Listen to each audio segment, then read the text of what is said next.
سلام، وقت شما بخیر دوستان عزیز.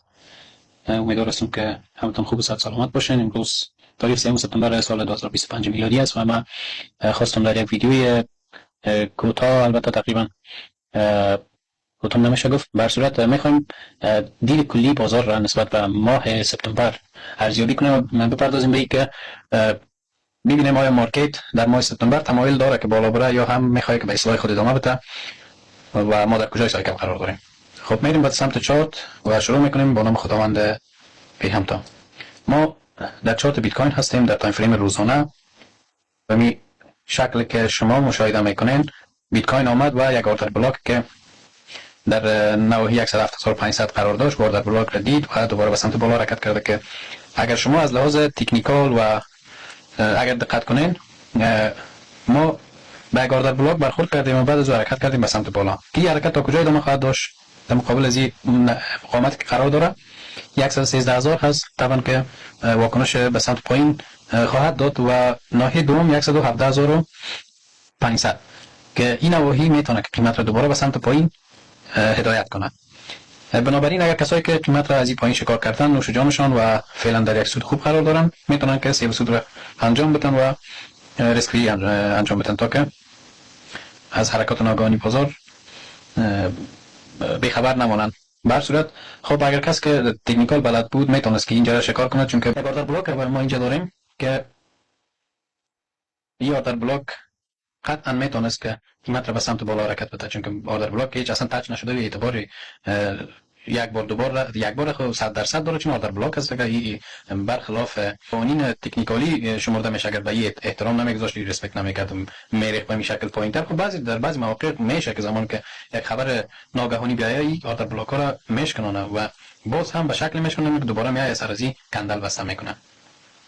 قسمی که اینجا مشاهده میکنه که چندین بار شادو زده آمده پایین و دوباره به سمت بالا کندل بسته کرده که ما میتونستیم و کسایی که گرفتن، ما خودم گرفتیم از این قیمتی که اینجا قرار داره، شخصا معامله باز کردیم. من این بودم که میتونه برگشت بده به بالا، هرچند که کوتاه باشه ولی واکنش به سمت بالا را می داشته باشیم که الحمدلله ما فعلا در سود هستیم و ریسک فری را انجام دادیم. دیگه بر ما فعلا ناحیه‌ای که مهم هست و میتونه که روبروی قیمت من حیث یک حمایت رفتار کنه 107000 است و بر ما این ناحیه مهم است. بعدش میتونیم این ناحیه را هم در نظر بگیریم 105000، ولی اعتبار این ناحیه نسبت به این بیشتر هست. اعتبار 107000 نسبت به 105000 بیشتر است. در صورتی که بشکنه 105 هم قدرت نخواهد داشت، قدرت آنچنانی نخواهد داشت که قیمت را دوباره برگشت بده به سمت بالا و مهمترین جایی که بر ما ارزش داره این ناحیه است. این ناحیه که از 100000 تا 98000 و 99000 این ناحیه میتونه که قیمت رو دوباره به سمت بالا پرتاب کنه.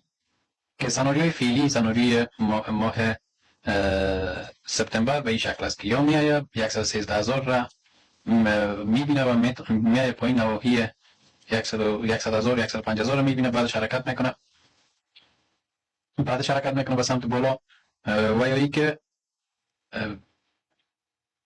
میایه نواحی 118000 نهایت تا 1189 هم شاید ببینه. از اینجا دوباره ما برگشت نداشته باشیم و بعدش سود. که دو سناریو رو ما در ماه سپتامبر شاهد می باشیم، یعنی هر دو سناریوی اصلاحی است که ما در کل در نهایت ماه سپتامبر را یک ماه اصلاحی در نظر میگیریم و بعد از اصلاح ما صعود را در مارکت بعد ماه سپتامبر، اول ماه اکتبر یا از 10 ماه اکتبر یا 15 صعود را در مارکت مشاهده می باشیم. خب بریم به سمت چارت طلا.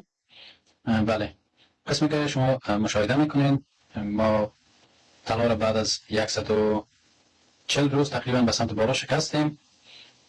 چارت باکس را که اینجا ما کشیده بودیم و این باکس ما را به سمت بالا شکست بعد از 140 روز تقریبا و ما این انتظار را قبلا داشتیم و در استوری ها و در ویدیوهای گذشته هم یادآور شدیم که ما انتظار از این داریم که قیمت به نواحی بالاتر ببینه. چرا انتظار داریم؟ یعنی از کجا مطمئن بودیم که این کار اتفاق میفته؟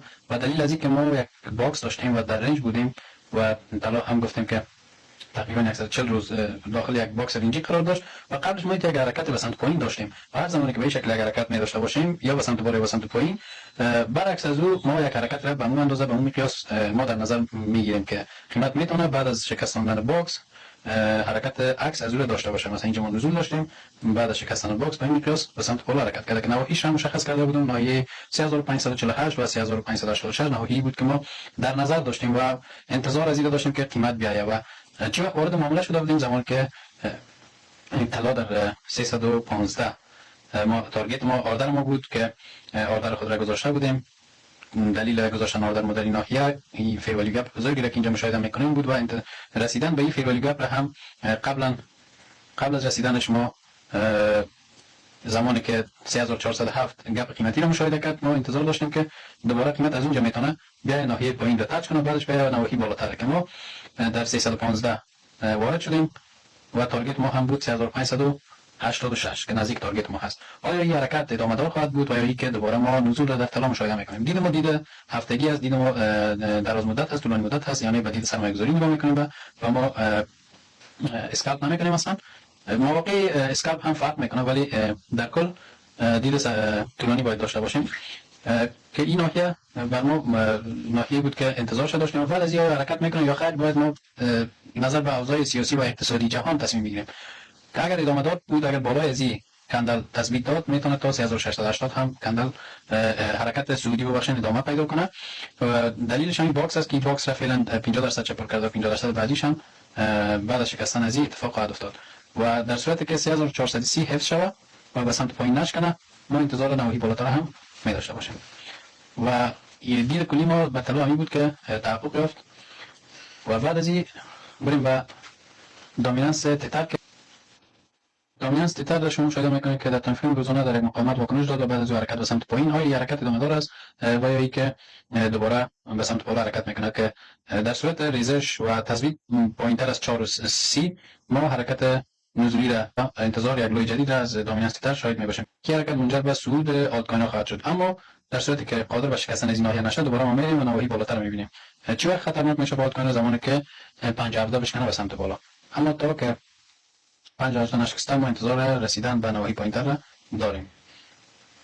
و دامیننس بیت کوین هم یک باکس داشتیم اینجا، باکس ما را آمد دید تقریبا بالا، دوباره حرکت کرد به سمت بالا و انتظار یک برگشت به سمت بالا را داریم که میتونه حرکت بیاید بالاتر تا 60 و دوباره حرکت به سمت پایین که این حرکت ها بسیار سریع انجام میشه. دامیننس بیت کوین اگر شما مشاهده کنید شارپی به شکل آمده و اینجا هم شما مشاهده میکنید حرکت شارپی را، یک اصلاح هم میطلبه که باید یک اصلاح داشته باشه بعدش حرکت به سمت نواحی پایینتر.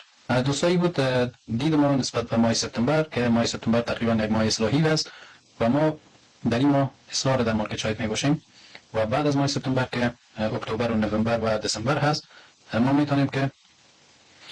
میتونیم یک صعود مقبول از مارکت شاهد باشیم.